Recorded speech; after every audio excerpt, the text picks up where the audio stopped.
மருத்துவமனையில் நடைபெறும் தாய்ப்பால் வார விழாவிற்கு Rotarian M Mythili Muthuvel Nirali paramedical கல்லூரி தலைவர் அன்புடன் அழைக்கிறார். தாவேக அரசு வேளாண் நிதிநிலை அறிக்கையை தாக்கல் செஞ்சிருக்கிறாங்க. இது பட்ஜெட் அப்படின்று சொல்வதை விட முதலமைச்சருக்கு முழுக்க முழுக்க ஜால்ரா அடித்து ஒரு மிகப்பெரிய புகழுரையை அந்த அமைச்சர் அவர்கள் மரபுக்கு மீறி இந்த செயலெல்லாம் செஞ்சுருக்கிறாங்க. அதில் ஏதாவது புதுசாக இருக்குன்னு பார்த்தீங்கன்னா எதுவுமே கிடையாது.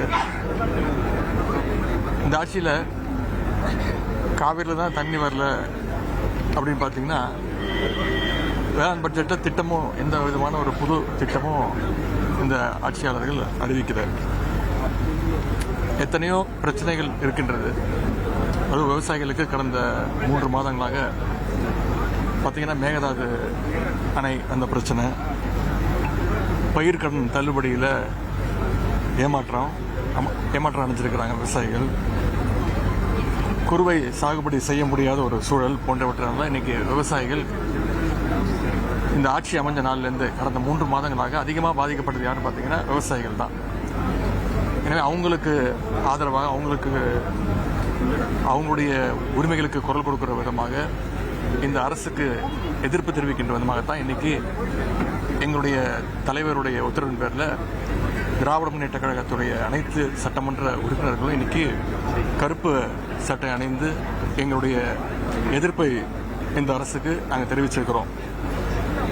இந்த பட்ஜெட்டை பற்றி சொல்லணும்னா நேற்றைக்கு மாதிரி தான் இன்னைக்கும் திராவிட முன்னேற்ற கழக அரசுடைய எங்களுடைய அரசும் போது என்னென்ன திட்டங்கள் கொண்டு வந்தோமோ அந்த திட்டங்கள்லாம் பேரை மாற்றி அதுக்கு முன்பு ஒரு வார்த்தையை மட்டும் சேர்த்து அவங்களுடைய கட்சியுடைய பெயருடைய வார்த்தையை மட்டும் சேர்த்து புது திட்டம் போல சில திட்டங்களை அறிவிச்சிருக்கிறாங்க.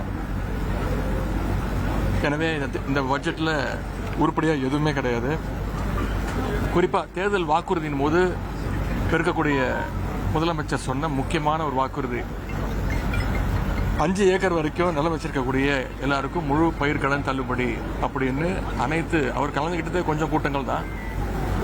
ஆனால் அந்த எல்லா இடத்துலையும் இந்த வாக்குறுதியை சொல்லி தான் மக்களை ஏமாத்தினார். ஆனால் ஆட்சிக்கு வந்ததும் அதுக்கு எதுவுமே செய்யலை. முதல்ல என்ன சொன்னார், 50,000 ரூபாய் வரைக்கும் கடன் தள்ளுபடி அப்படின்னாரு. அப்புறம் எங்களுடைய கோரிக்கை, விவசாயிகளுடைய கோரிக்கையெல்லாம் ஏற்று அது 75,000 மாற்றினாரு. ஆனால் இன்னைக்கு விவசாயிகள் நீங்கள் தேர்தல் வாக்குறுதியில் சொன்ன மாதிரி முழு கடன் தள்ளுபடி வேணும் அப்படின்னு கேட்டுட்டு இருக்கிறாங்க. அதற்கு எந்த விதமான பதிலையும் வழக்கம் போல இந்த முதலமைச்சர் வாய் திறக்கிறது இல்லை. அது மாதிரி மேகதாது அணை விவகாரம் இன்னைக்கு ஒவ்வொரு நாளும் எவ்வளவு சீரியஸா போயிட்டு இருக்குன்னு உங்களுக்கு தெரியும். கும்பகோணம் அரசு மருத்துவமனையில் நடைபெறும் தாய்ப்பால் வார விழாவிற்கு Rotarian M Mythili Muthuvel Nirali paramedical கல்லூரி தலைவர் அன்புடன் அழைக்கிறார்.